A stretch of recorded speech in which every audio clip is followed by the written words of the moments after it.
Phone చేస్తారు. మీ ఆర్థిక కష్టాలను తీరుస్తామని హామీ ఇస్తారు.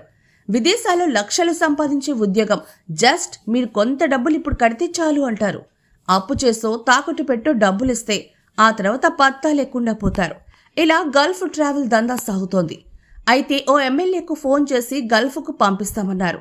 నాకెందుకు ఫోన్ చేశారని అడిగితే అవతల నుంచి తిట్లు మొదలయ్యాయి. దీంతో పోలీసులకు సమాచారం అందించారు ఆ ఎమ్మెల్యే. సారంగపూర్ మండలం రంగంపేట గ్రామానికి చెందిన నవీన్ ఓ యువతిని టెలికాలర్గా ఉద్యోగంలో పెట్టుకుని లక్ష్మీ గల్ఫ్ ట్రావెల్స్ నిర్వహిస్తున్నాడు. ఆమె ద్వారా ఎంతో మందికి ఫోన్లు చేసి విదేశాలకు పంపిస్తామని నమ్మిస్తున్నాడు. ఆ యువతి జగిత్యాల జిల్లాకు చెందిన ఓ ఎమ్మెల్యేకి ఫోన్ చేసి గల్ఫ్కి పంపిస్తామంటూ చెప్పింది. తనకెందుకు ఫోన్ చేశామని అడగ్గా ఎమ్మెల్యేపైనే ఆగ్రహం వ్యక్తం చేసింది. ఎమ్మెల్యే పోలీసులకు ఈ విషయం చెప్పారు.